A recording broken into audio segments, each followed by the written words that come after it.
Sekarang aku sudah kaya.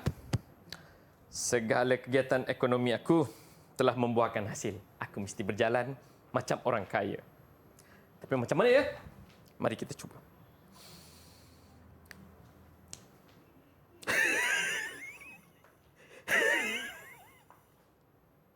Tak boleh, tak boleh. Ini bukan orang. Kita tukar.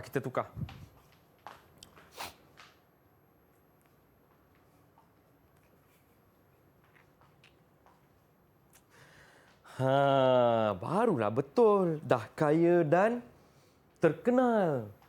Tengok semua ni. Aku ada banyak wang. Aku ada banyak fulus. Aku ada banyak dirham. Semuanya milik aku. Wah, wang emas, shilling emas, dirham, fulus. Kita kaya. Saya yang kaya. Ini tidak adil. Harta kekayaan itu harus dibahagikan sama rata. Ini kan usaha kita berdua. Betul. Ini usaha kita berdua. Mari kita bahagi-bahagikan. Ya, biar bahagikan. Saya yang kira. Baik. 1 untuk engkau. 1 untuk aku. Baik. 1 untuk engkau. 2 untuk aku. 1 untuk engkau. 3 untuk aku. Ini tidak adil. Kenapa? Mengapa aku punya sedikit, engkau punya yang banyak?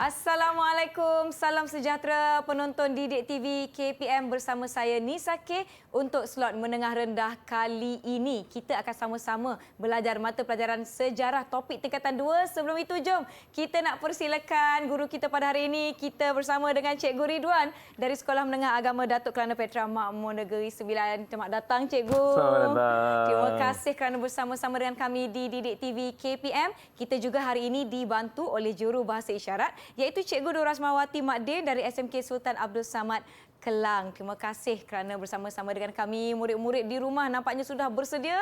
Mereka tertanya-tanya, Cikgu, apa yang berlaku di sini? Apa tajuk kita dan mengapa kita berebut harta ni? Silakan, Cikgu. Jadi macam itulah ya, Nisa. Ya. Tajuk kita hari ini sebenarnya kita nak pergi kepada alam Melayu. So alam Melayu dan fokus kita hari ini adalah kepada kegiatan ekonomi. Kegiatan ekonomi alam Melayu. Baiklah, kegiatan ekonomi itulah kaitannya dengan segala harta kekayaan yang telah kita sama-sama dapatkan. Kita lihat adakah kita akan lebih kaya selepas ini dengan ganjaran-ganjaran emas ini. Tetapi kita tidak berdua sahaja di sini, Cikgu. Semestinya. Siapakah yang bersama-sama dengan kita hari ini? Silakan, Cikgu. Baik, betul lah kata Nisa tu, kita takkan berdua saja kat sini, bersama-sama kita dengan murid di atas talian ya. Baik. Dengan murid-murid di atas talian, iaitu kita bersama dengan adik Masya, kita bersama dengan adik Afifah, kita ada Khadijah dan adik Masya. Hai, Marsha, Farsha, Khadijah dan Afifah. Selamat datang ke Didik TV KPM semuanya dari Sekolah Menengah Agama Datuk Kelana Petra Makmur Negeri Sembilan. Baiklah, Cikgu, saya pun tak nak buang masa. Jom kita teruskan. Murid-murid di rumah harapkan sudah bersedia. Silakan, Cikgu. Ya, baik. Jadi untuk hari ini kita akan tengok iaitu berkaitan dengan kegiatan ekonomi alam Melayu. Baik. Sebelum kita mula, suka untuk saya menjelaskan tentang struktur masyarakat dalam alam Melayu. Baik. Dan sebelum sampai dekat situ juga, suka untuk saya ingatkan sekali lagi bahawa alam Melayu merupakan satu kawasan yang merangkumi persamaan daripada segi budaya, bahasa dan geografi. Jangan tertukar, bukan tanah Melayu, tetapi alam Melayu.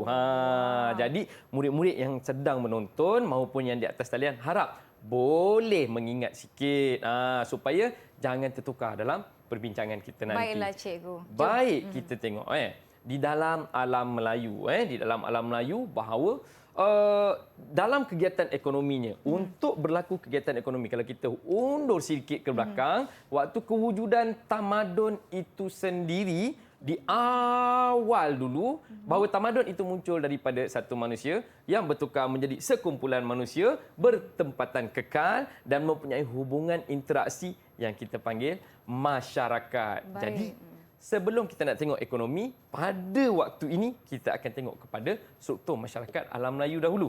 Baik. Struktur masyarakat alam Melayu. Baik, kalau kita tengok, mungkin boleh tengok pada slide yang dah cikgu sediakan. Kita tengok di dalam masyarakat alam Melayu. Okey, kita ada dua, iaitu sistem pemerintahan, iaitu susun lapis masyarakat dan susun lapis pemerintahannya. Kita tengok di bawah struktur sosial, dalam slot ini kita akan tengok bahawa di akhirnya murid-murid akan dapat menerangkan sistem pemerintahan kerajaan alam Melayu dan menerangkan struktur sosial alam Melayu. Baik, kita tengok dulu.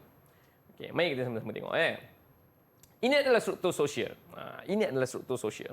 Kalau kita tengok struktur sosial, memang tidak akan asing pada dua pembahagian yang jelas, iaitu dua golongan, kelas atasan dan kelas bawahan. Ini adalah yang diletakkan di bawah kesepunyaannya tadi. Kan kita kata alam Melayu tadi ada 3 ciri sepunya, iaitu budaya, bahasa dan geografi. So secara budayanya, semua yang duduk di dalam alam Melayu ni, struktur sosial dia ada dua lapis, iaitu kelas atasan dan kelas bawahan. Baik. Siapa yang ada di kelas atasan? Golongan pemerintah yang menjaga dan melindungi rakyat, dan kelas bawahan dia adalah golongan yang diperintah. Termasuklah kita-kita semua ni yang dekat sinilah keluarnya yang disebut-sebut marhain. Golongan kelas bawahan. Baik, kemudian kita juga di bawah struktur sosialnya. Ini adalah kalau kita tengok kepada gambar rajah piramid yang ada dekat belakang cikgu ni, kita tengok piramid itu adalah satu struktur sosial yang kita jumpa di mana-mana kerajaan dan struktur lain di dalam dunia, daripada tamadun awal sampailah hari ini mesti ada jumpa piramid ni. Jadi kita akan mengingati sama, Kita akan mengingati sama. Jadi kita tengok yang berada di atas golongan diraja, iaitu status tertinggi. Kalau kita tengok tadi, dekat kelas masyarakat itu dah pecahkan golongan diperintah dengan golongan yang memerintah. So golongan ini yang dipanggil golongan pemerintah di dalam struktur sosial ini, iaitu terdiri daripada diraja dan bangsawan. Selepas itu, golongan diperintah, iaitu terdiri daripada rakyat merdeka dan hamba. Hamba juga tergolong dalam golongan yang diperintah. Jadi golongan rakyat merdeka ni kita semualah. Petani, siapa lagi? Artisan, siapa lagi?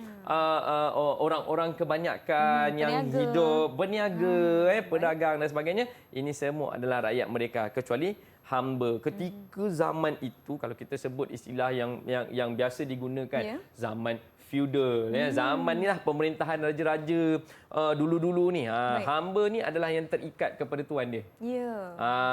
Yang dia panggil datang, suruh buat-buat, suruh duduk-duduk. Itu adalah hamba. Itu sebab kita pecahkan. Kalau kita tengok dekat situ, dia kata berkhidmat dalam sektor sosioekonomi dan meningkatkan status pemiliknya. Meningkatkan status pemiliknya. Maksudnya kalau saya adalah golongan pemerintah ketika itu, saya memiliki hamba, so hamba saya akan mengerjakan sesuatu untuk meningkatkan status saya. Macam tu. Itu adalah hamba. Berbeza dengan rakyat merdeka. Rakyat merdeka dia hidup sendiri. So dia buat untuk diri dia sendiri. Okey, dia pergi berniaga, dia menguruskan penghidupan dia kan, untuk diri dia sendiri, untuk sesuap nasi dia. Kalau dia nak meningkat lebih, dia buat lebih lah. Baiklah, sekarang kita pun sudah tahu sedikit mengenai tajuk yang sama-sama kita nak belajar pada hari ini. Adakah kita akan teruskan? Boleh? Boleh, silakan cikgu. Boleh. Okey.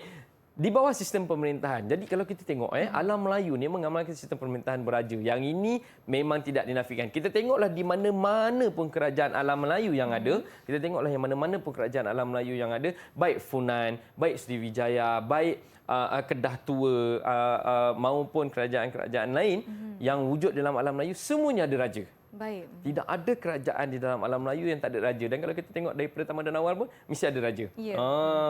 Tetapi dalam alam Melayu ni dia lain sikit.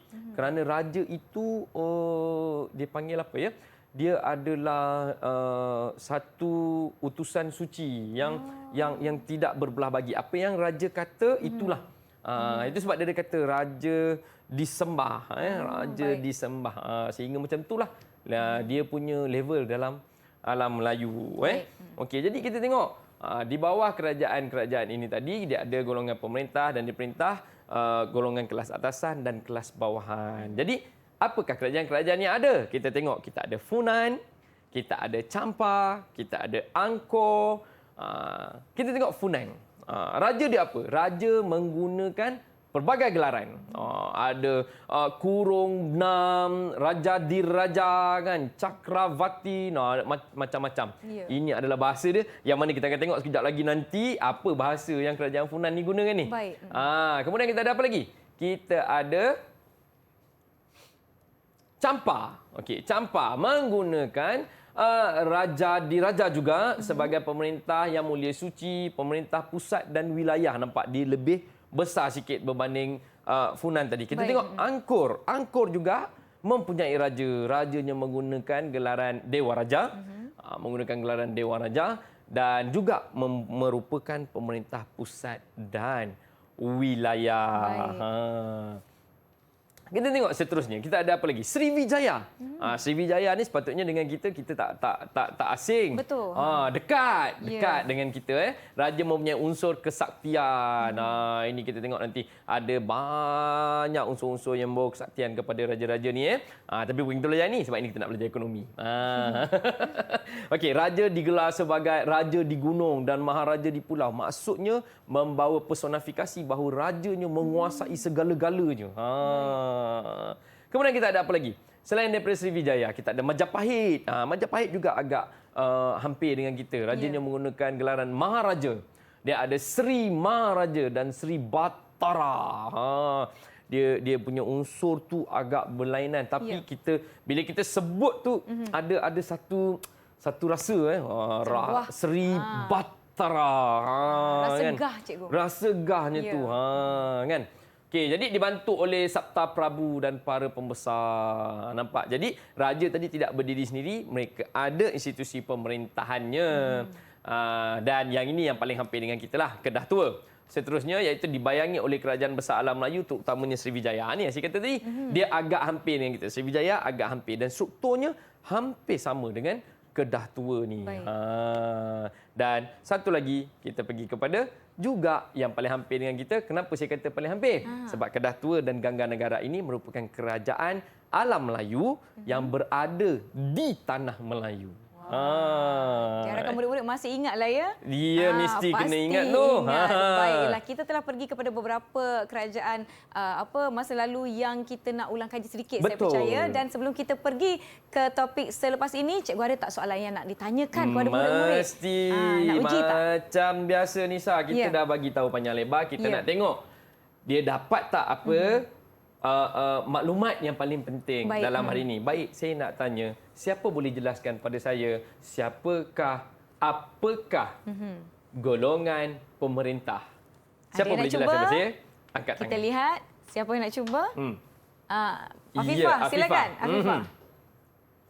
Golongan pemerintah ni dia ada golongan diraja. Golongan diraja ni adalah status tertinggi dan terdiri daripada raja dan kerabat diraja. Contoh macam permaisuri, putera-puteri, adik-beradik, ibu bapa dan ahli keluarga. Bagaimana cikgu dengan jawapan Afifah?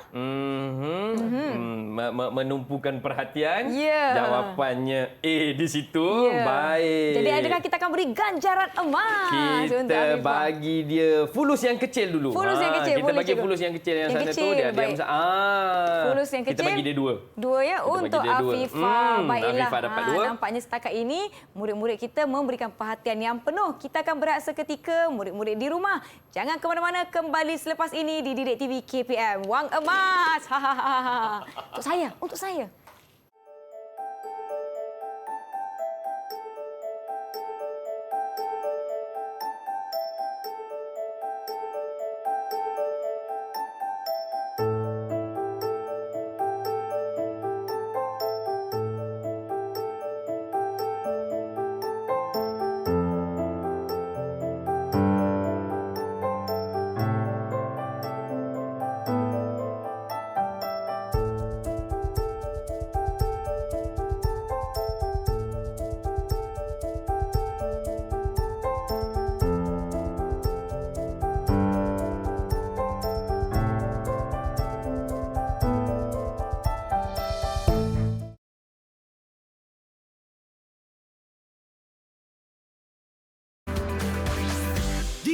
TV KPM. 1 emas, 2 emas. Hahaha, saya kaya. Kembali ke Didik TV KPM masih bersama saya Nisa K. Kita ada Cikgu Ridwan yang akan berkongsi dengan lebih lanjut mengenai topik kita hari ini, warisan kerajaan alam Melayu. Cikgu Ridwan, kita teruskan. Saya ingin terus mengira emas saya. Silakan Cikgu. Mari kita teruskan. Baik, jadi tadi kita dah recap, kita dah tengok dekat belakang, kita dah tengok apa yang berlaku, kita dah tengok struktur masyarakat yang terdiri daripada golongan atasan, golongan bawahan, golongan memerintah dan golongan diperintah. Sekarang kita akan tengok apakah bentuk kegiatan-kegiatan ekonomi yang ada di dalam alam Melayu. Baik. Dan apakah kerajaan-kerajaan yang memonopoli kegiatan ekonomi tertentu. Mari kita tengok. Baik. Dalam alam Melayu ada 4 kategori utama kegiatan ekonominya, iaitu yang pertama semestinya pertanian. Tak akan ada lain lagi. Sebut saja alam Melayu, mesti ada pertanian. Bila dah ada pertanian, bila kita bercerita tentang kerajaan-kerajaan, sudah pasti adanya perdagangan.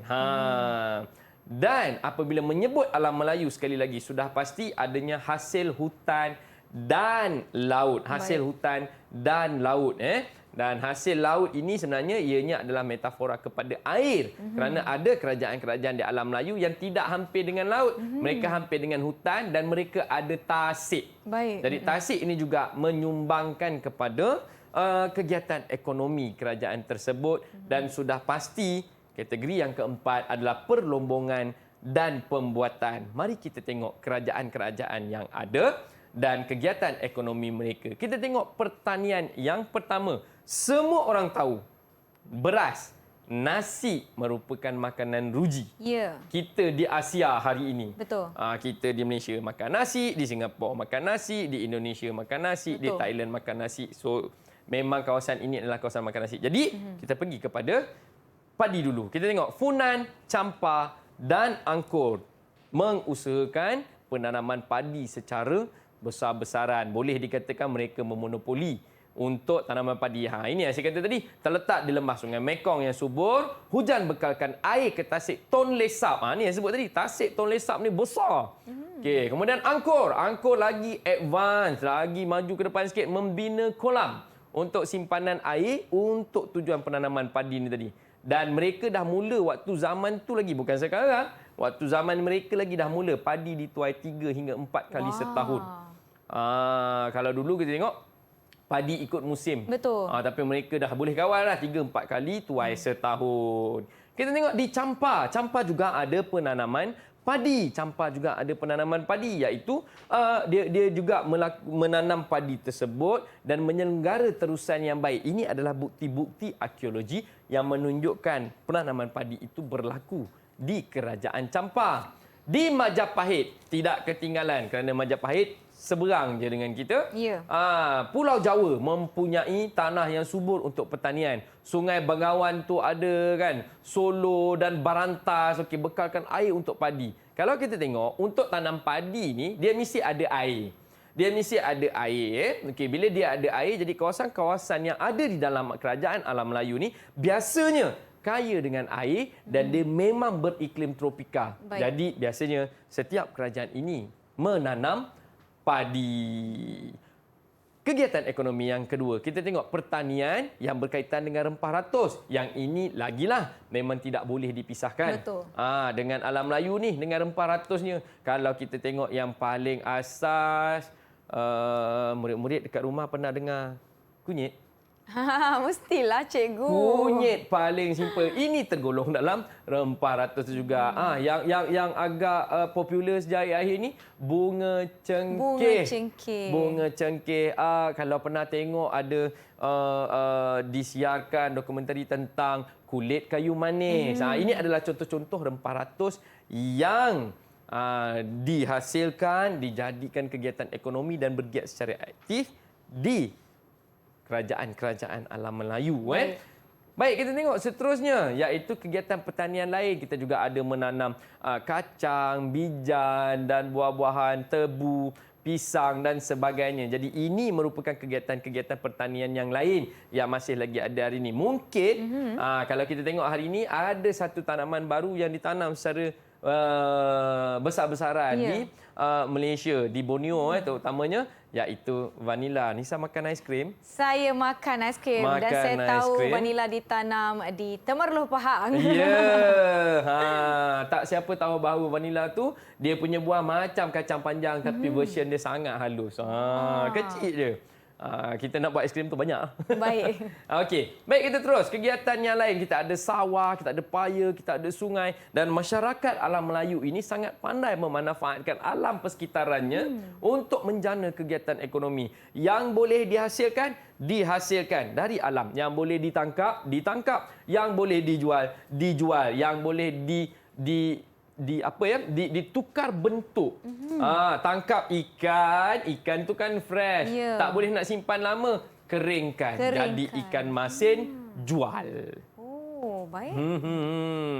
Okey, jadi apabila sudah ada menghasilkan banyak barang, sudah pasti berlakunya perdagangan kerana kita ada banyak kerajaan yang wujud di dalam alam Melayu. Perdagangan ini sudah pasti berlaku kerana wujudnya permintaan. Mungkin katakan angkor menghasilkan ikan masin yang banyak, tetapi Funan dia hasilkan banyak kangkung. Contoh. Ya. Jadi orang angkor nak makan kangkung, tetapi orang Funan nak makan ikan masin. Jadi berlakulah perdagangan kerana permintaan sesuatu dari kawasan yang berbeza. Dan ini adalah contoh. Contoh. Nanti dia yang kata, oh Funan hasilkan kangkung. Jangan ya. Jangan. Okey, jadi kita tengok. Dia ada Funan, Sriwijaya, Majapahit dan semua-semua ini berlaku perdagangan. Tidak ada satu kerajaan alam Melayu yang tidak terlibat dengan perdagangan. Dan yang paling hebat, ada di kalangan kerajaan alam Melayu melangsungkan perdagangannya dengan kerajaan luar yang sezaman, luar alam Melayu. Sampai ke Arab, Parsi, India, China. Jadi mereka melakukan perdagangan hasil hutan yang ada di alam Melayu juga menjadi tarikan yang sangat besar kepada orang-orang luar. Bukan sahaja di dalam alam Melayu, tetapi yang di luar alam Melayu juga mewujudkan perdagangan. Dan akhirnya adalah hasil laut. Hasil laut dan hutan ada macam-macam, ada mutiara dan sebagainya. Baik. Gamat. Kita tahu ada gamat. Kalau Kedah tua dah nama kat Kedah ada apa? Ada Langkawi. Kat Langkawi popular apa? Minyak popular gamat. minyak gamat. Jadi gamat telah dikomersialkan dari dulu lagi. Panjang kita bercakap ya ni saya. Betul tu. Tapi zaman ketika itu ada aktiviti pelombongan tak? Ada.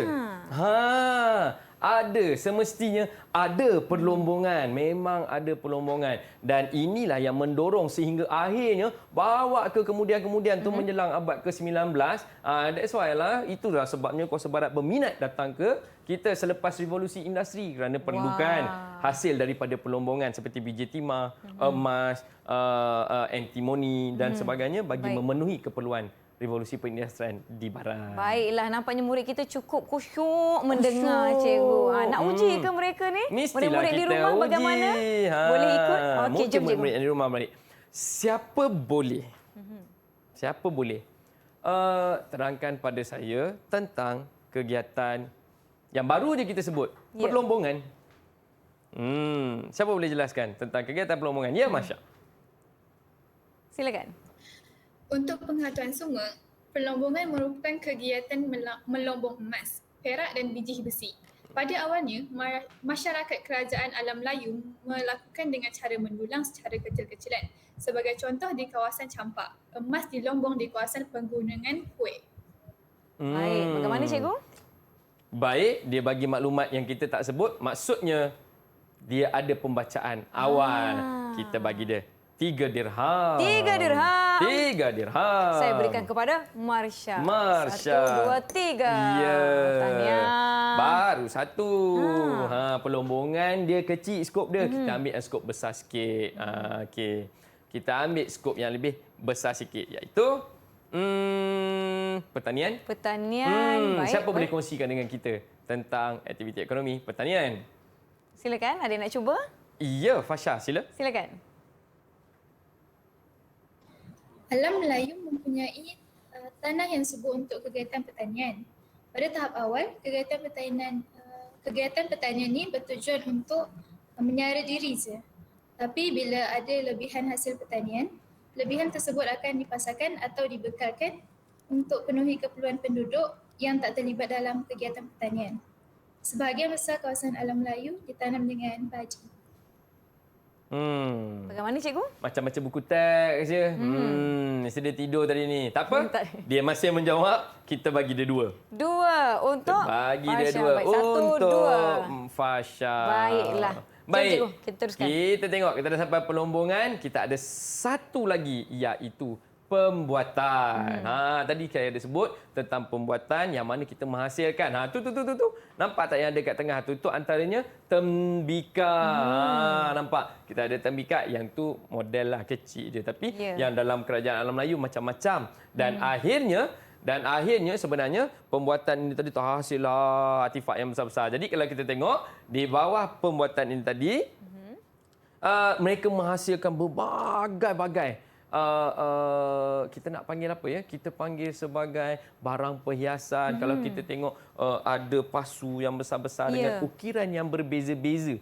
Dan ini dipanggil artifak yang akhirnya para pengkaji sejarah hari ini mengenal pasti identiti artifak ini melalui tulisan yang ada pada artifak tersebut dan ini dipanggil sebagai persuratan yang kita akan belajar nanti. Baiklah, nampaknya murid-murid di rumah semuanya dapat mengikuti dengan baik. Murid-murid di dalam talian juga dapat menjawab dengan baik setakat ini. Kita akan beristirahat seketika.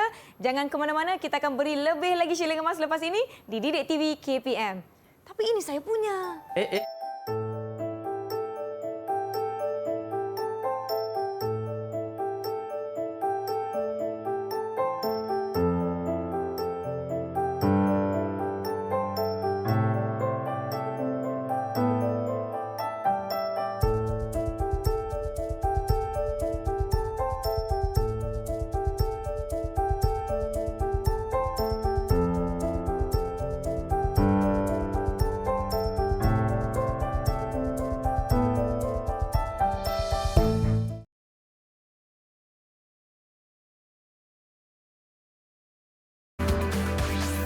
Didik TV KPM.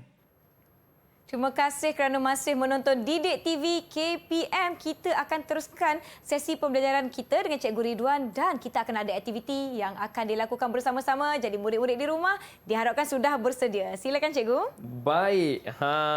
Bila bercerita tentang ekonomi, kegiatan ekonomi alam Melayu, sudah pasti ianya akan berkait rapat dengan bahasa dan persuratan. Yalah, kalau tak boleh bertutur, tidak ada sistem bahasa yang digunakan, tidak ada tulisan, tidak ada mata wang, macam mana kegiatan ekonomi itu akan berjalan. Takkan nak bergantung sistem bata dan bercakap macam ayam bercakap dengan itik. Angguk-angguk. Angguk-angguk dia tak boleh. Okey, jadi setiap kerajaan di alam Melayu mempunyai bahasa dan persuratannya sendiri. Baik, kita lihat satu-satu yang mana dengan harapan pada kali ini di akhirnya para murid yang sedang menonton di rumah maupun yang di dalam talian boleh menerangkan bahasa dan tulisan masyarakat kerajaan alam Melayu yang mana setiap kerajaan tadi mempunyai bahasa dan tulisan dia sendiri. Tapi ada juga yang sama. Ada juga yang sama ya. Okey, jadi kita tengok kerajaan yang pertama iaitu Funan. Okey, kerajaan Funan. Okey, bahasa yang digunakan oleh kerajaan Funan sudah pasti bahasa Sanskrit, tidak lain dan tidak bukan lagi. Tulisan dia tu ala-ala macam kalau kamu tengok tulisan Thailand tu. Macam tu, tapi macam juga tulisan Tamil. Macam juga tulisan ni, tapi dia adalah bahasa Sanskrit. Ada persamaan ya. Ya, jadi ianya berasalkan daripada tulisan orang Hu. Tulisan orang Hu menggunakan tulisan orang India. Nampak tu yang saya sebut tadi. Ada unsur Hindu, ada unsur Cina, ada unsur macam Thailand sikit, ada unsur macam Khmer sikit kan. Dan mereka juga menggunakan kalender yang dipanggil kalender Saka. Tapi bukan Saka yang itu. Ini nama perkataannya, kalender Saka yang berasal daripada India. Baik. Itu adalah Funan. Itu adalah Funan. Baik, kalau kita tengok yang lain. Okey, selepas Funan, kita ada kerajaan apa? Kita ada kerajaan Champa. Kita ada kerajaan Champa. Champa ni dia istimewa sikit. Bahasa pertuturan dia adalah bahasa Melayu Campa. Bahasa Melayu, dia gunakan bahasa Melayu Campa dan menggunakan juga bahasa Sanskrit. Yalah, dia berjiran-jiran dengan Funan tadi kan. Ya. Jadi tulisan yang digunakan adalah yang ini murid-murid kena ingat, tulisan yang digunakan adalah tulisan Pallava yang dibuktikan dengan penemuan manuskrip bertarikh abad ke-6. Abad ke-6 jumpa manuskrip tulisan yang digunakan di kerajaan Campa iaitu tulisan Pallava. Tetapi bahasa utama dia masih lagi bahasa Melayu Campa. Itu sebab kalau hari ini kalau kita pergi ke belah Campa tu ataupun Kemboja hari ini yang berada di dalam wilayah Campa tu asalnya mereka boleh faham bahasa Melayu seperti mana yang kita cakap. Senang je. Kalau nak order teh tarik boleh sebut je teh tarik kat sana. Oh, okey. Senang Okey, kemudian kita pergi kepada kerajaan yang seterusnya. Okey, kita pergi kerajaan yang seterusnya iaitu Sriwijaya. Kerajaan Sriwijaya. Ni tadi dia hampir dengan kita. Kita tengok dia guna bahasa Melayu tak? Okey, kerajaan Sriwijaya bahasa Melayu sebagai bahasa utama. Nampak? Dia dah guna bahasa Melayu lagi. Bahasa Melayu sebagai bahasa utama. Dan dalam urusan pentadbiran dan harian, walau bagaimanapun, bahasa Melayu yang digunakan oleh Sriwijaya agak mendapat pengaruh daripada bahasa Sanskrit. Jadi, itu sebab bahasa mereka agak berbeza sikit dengan bahasa Melayu yang dituturkan di sebelah kita.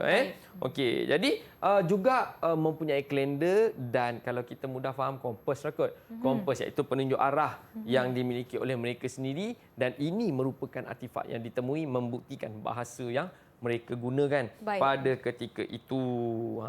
Dan artifak tersebut ditulis dalam bahasa Melayu dan bahasa Sanskrit. Itu Sriwijaya. Mari kita tengok kerajaan yang lain.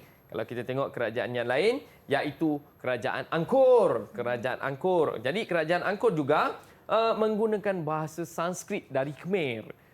Khmer ni tadi yang kita sebut tadi kan, kan dekat-dekat dengan Funan tadi kan. Jadi dia pun menggunakan bahasa yang sama dan tulisan terdapat dua jenis tulisan iaitu dia ada tulisan Pallava dan juga tulisan Khmer.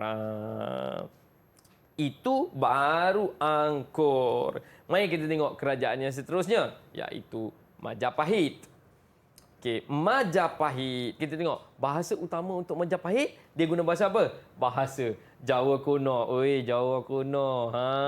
Nisa boleh bahasa Jawa Nisa? Tak boleh, cikgu. Tak boleh, tak Nanti boleh. saya tak faham. Saya betul-betul belajar, dia pernah berpantun je dulu. Sici, loro, tolu, papat. Itu je. Yang lain tak tahu. Mungkin ada yang lain lebih tahu kot. Mungkin ada murid-murid di rumah tahu. Boleh cuba minta mak boleh cakap-cakap Jawa sikit kan. Okay, jadi bahasa yang digunakan adalah bahasa Jawa kuno. Mungkin bahasa Jawanya bukan bahasa Jawa macam yang saya sebut tadi lah. Lain sikit lah agaknya kan. Okey, jadi bukti penemuan inskripsi dan persuratan bertarikh abad ke-14. Berbeza dengan awal tadi, dia lagi awal 6. Kalau ingat awal dulu kan cikgu ada suruh buat garis masa kewujudan kerajaan alam Melayu. Jadi kita nampak Majapahit berada pada abad ke-14 dan abad ke-14 ni adalah dia punya kemuncak. Jadi kita tengok macam mana bentuk tulisan Jawa kuno dia ni. Tu.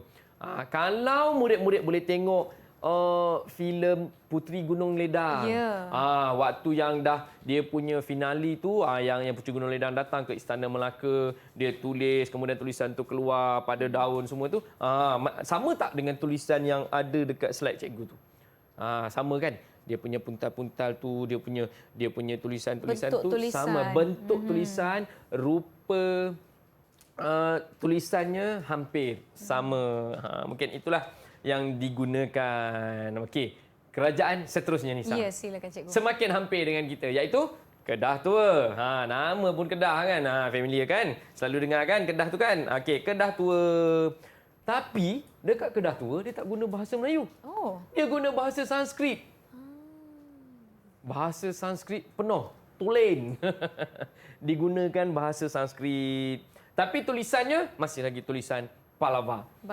Tulisan Pallava iaitu bukti penemuan batu bersurat di Sungai Mas dan Ceruk Tok Kun yang bertarikh abad ke-5. Ni lagi awal ni Nisa. Lagi awal. Baik. Cikgu dah terangkan. Kerajaan, bahasa dan tulisannya. Mari kita tengok. Bagi perhatian ke tak? Kita teruskan kepada kita punya terkesilang kata dekat sana. Baik, saya akan bantu cikgu ya. Boleh. Mari kita tengok. Okey, mari kita tengok. Secara Soalan pantasnya, yang cikgu. pertama. Okey, soalan yang pertama. Nisa, bacakan soalan yang pertama. Yang pertama, menggunakan bahasa Sanskrit dan Khmer. Ada tak murid yang boleh jawab? Kerajaan apa? Siapa yang guna bahasa Sanskrit dan Khmer? Siapa yang angkat tangan? Dijah. Silakan Dija. Kerajaan Angkor. Kerajaan Angkor. Nombor Betul, satu. cikgu. Kita tengok betul tak? Satu.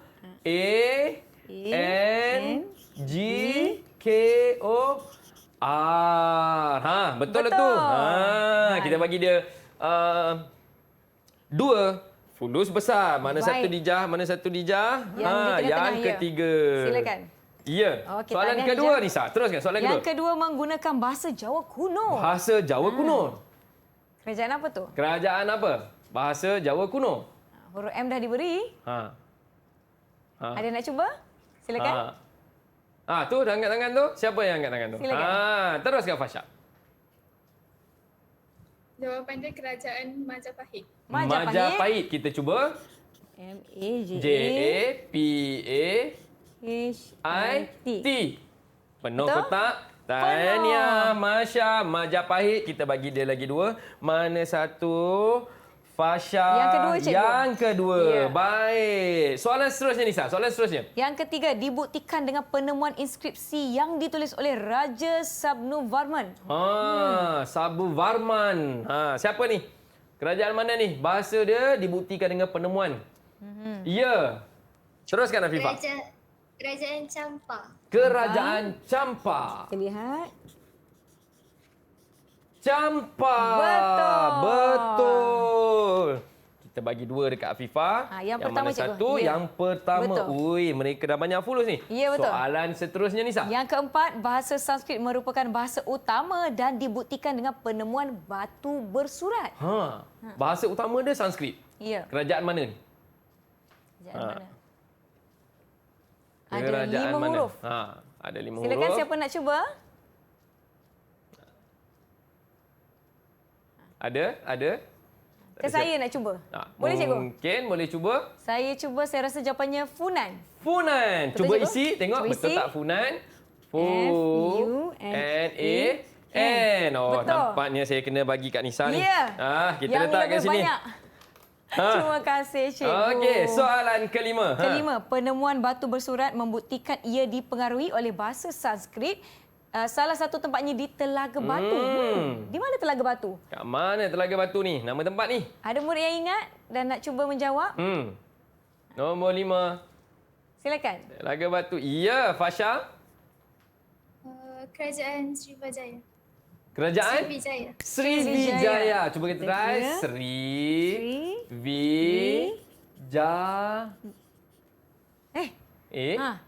Macam terlebih kotak je, cikgu. Terlebih kotak tapi betul ni. dah jawapan Tapi ni. jawapan tu Betul. betul. Farsha mendapatkan fulus emas. Oleh sebab dia jawab macam tu, kotak tu yang terlebih, kita bayar dia balik. Ya. Mana Fasha tadi Yang kita bagi dia terakhir sekali. extra 1. Baiklah. Soalan terakhir, cikgu. Soalan terakhir bahasa Menggunakan Sanskrit. bahasa Sanskrit dan penemuan batu bersurat di Sungai Mas. Sungai Baru Mas. saja disebut sebentar tadi. Murid di rumah, ada yang dah tahu jawapan? Murid di dalam talian boleh cuba menjawab. Silakan. Dijah angkat tangan macam ni macam ni tu. Silakan, teruskan. Dija. Kerajaan Kedah Tua. Kedah Tua. Mari kita Lihat. cuba. Kedah Tua. Betul. Oi, pandai dia. Dia dah nampak tua tu dekat Ya, situ. betul. Terus je Kedah Tua. Tahniah Dijah. Lupa pula. Okey, Ganjaran Dijah. fulus emas. Fulus untuk emas. Dijah. Yang Dijah, ketiga, cikgu. Dijah. Mangkuk yang ketiga. Yang ketiga. Baik. Wih, Dijah semua fulus besar-besar ni. Wah, nampaknya murid-murid kita telah mendapatkan ganjaran dari hasil aktiviti dan ini membuktikan mereka betul-betul memberikan perhatian Betul. terhadap sesi pembelajaran kita setakat ini. Murid-murid di rumah masih okey ya? Masih mengikuti? Jom kita nak teruskan, cikgu, dengan topik Kita seterusnya. teruskan. Silakan. Baik. Kalau tadi murid-murid dah nampak setiap kerajaan ada bahasa dan tulisan dan ada sedikit perbezaan dengan persuratan. Betul. Bahasa yang inilah yang saya cakap ni, ini adalah bahasa. bahasa. Dan bahasa yang diterjemahkan dalam bentuk simbol yang itu kita panggil tulisan. Jadi saya cakap bahasa Malaysia, saya tulis bahasa Malaysia. Saya cakap bahasa Melayu, saya tulis bahasa Melayu. Saya cakap Jawa, saya tulis Jawa. Tetapi apabila ianya menjadi satu tulisan pada sesuatu bahan, yang ini dipanggil sebagai persuratan. Yang ini dipanggil sebagai persuratan. Ya. Jadi bahasa dan tulisan ini akan membentuk persuratan, iaitu kita tengok. Persuratan itu adalah sebelum sistem tulisan dalam Melayu terkenal dengan tradisi lisan. Semua benda kita main pesan-pesan, berpesan-pesan. Kemudian tradisi lisan berdasarkan kepada alam sekeliling. Tema utama tradisi lisan ini bertemakan asal-usul, binatang, nasihat, seloka, teladan dan sebagainya.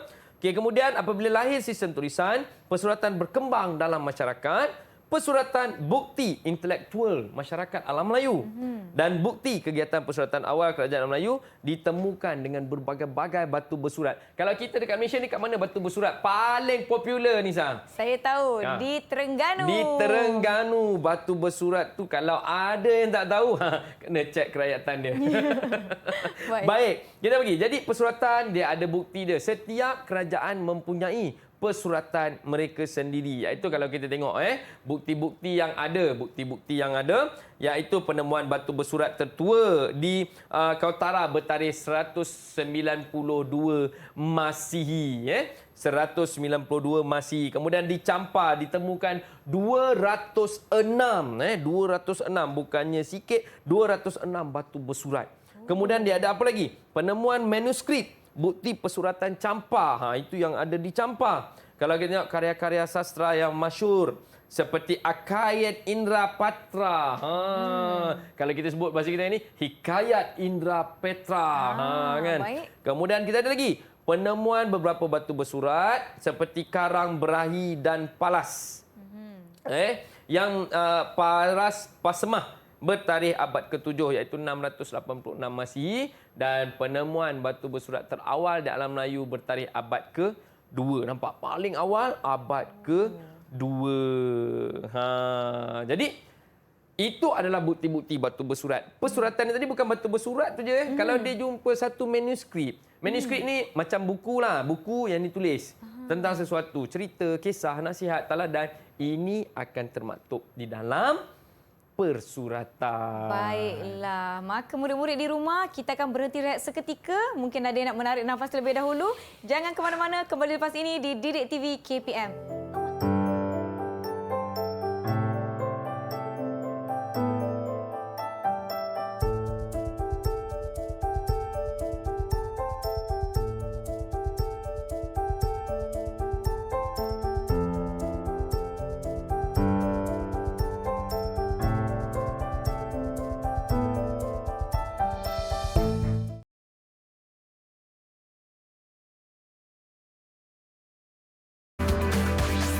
Didik TV KPM.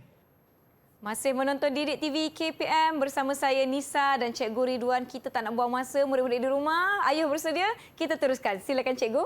Baik, terima kasih Nisa. Baik, kita akan pergi kepada satu chapter lagi iaitu jangan tertinggal benda ni. Bila dah cerita tentang ekonomi tadi, kita dah pergi kepada keadaan masyarakatnya, kita dah pergi kepada kegiatan ekonominya dan kita dah pergi kepada bahasa dan tulisan. Sistem tulisan, bahasa dan tulisan serta persuratan. Dan bila sebut persuratan tadi, mereka ada sebut tentang batu bersurat dan sudah pasti ianya akan membawa kepada seni bina. Baik, seni bina seni bina So dengan harapan murid-murid di rumah dan yang di dalam talian pada akhirnya akan dapat menerangkan apa itu seni bina masyarakat kerajaan alam Melayu.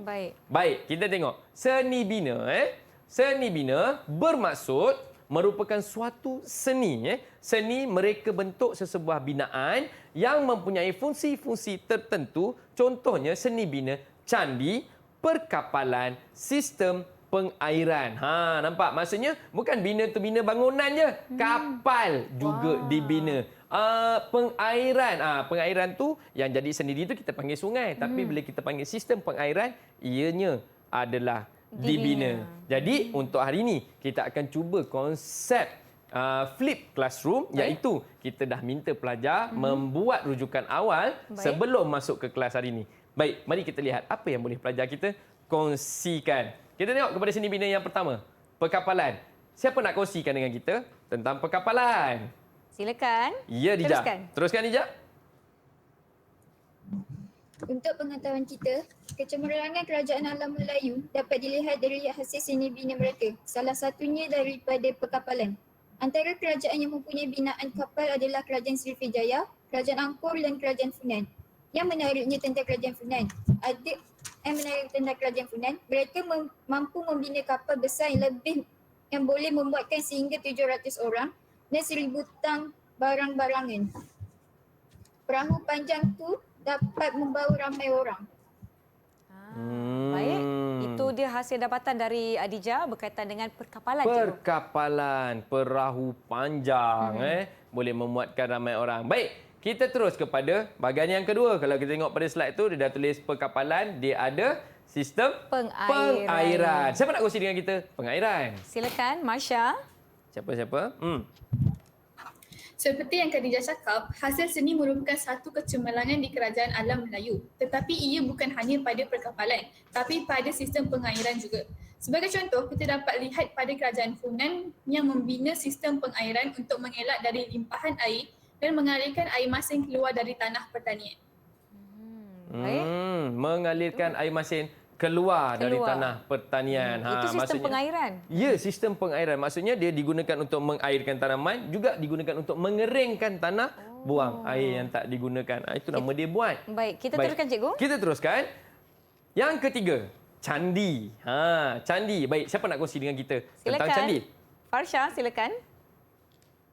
Candi telah dibina sebagai rumah ibadat, pusat pendidikan dan tempat pertemuan masyarakat. Sebagai contoh, kita boleh lihat candi masyarakat kerajaan Funan yang dinamakan sebagai Candi Goche Tidi Okyo.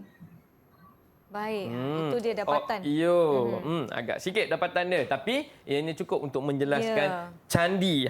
Yang mana kita tahu candi itu adalah satu binaan yang digunakan untuk aktiviti keagamaan dan sebagainya. Baik, so kita dah pergi perkapalan, kita dah pengairan, kita dah ada candi, dan takkan ini sahaja. Sudah pasti ada binaan-binaan yang lain. Baik, siapa nak kongsi dengan kita?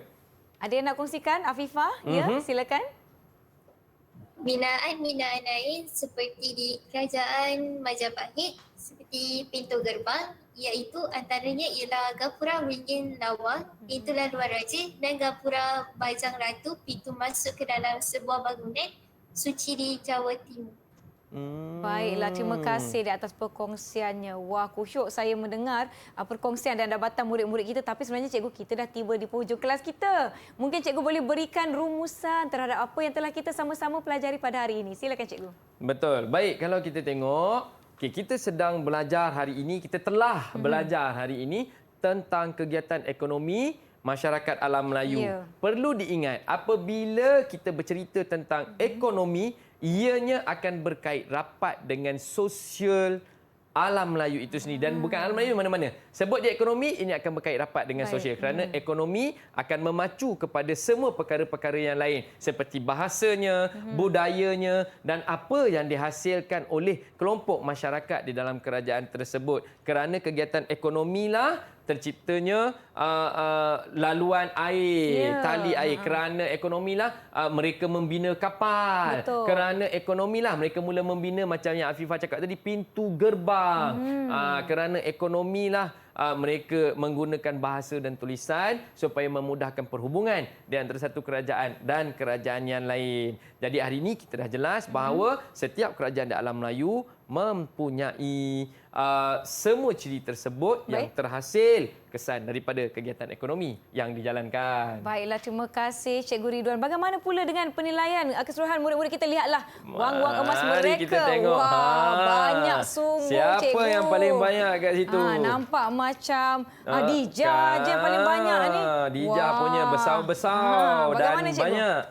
Silakan pentaksiran keseluruhan untuk murid-murid. Jadi secara keseluruhan kita tengok sebenarnya murid-murid kita telah berjaya menampilkan mereka, mempamerkan kesungguhan dalam belajar yang sangat baik. Walau bagaimanapun kita lihat Khadijah berjaya memonopoli tentang maklumat-maklumat major. Maklumat-maklumat yang besar tu berjaya dikuasai oleh Khadijah dan maklumat-maklumat yang kecil kita lihat dikuasai sama banyak oleh mereka semua, Afifah, Masya dan Fasha. Baiklah, bagaimana pula dengan murid-murid ingin mendapatkan lebih latihan pengukuhan tentang topik kita hari ini, Cikgu? Oh, itu senang saja. Ya. Jadi murid-murid di rumah kalau mau mendapatkan maklumat yang ada hari ini, bolehlah merujuk kepada laman web Sumberku. Ya. Jadi di sana itu bolehlah akses kepada slide yang telah cikgu gunakan tadi.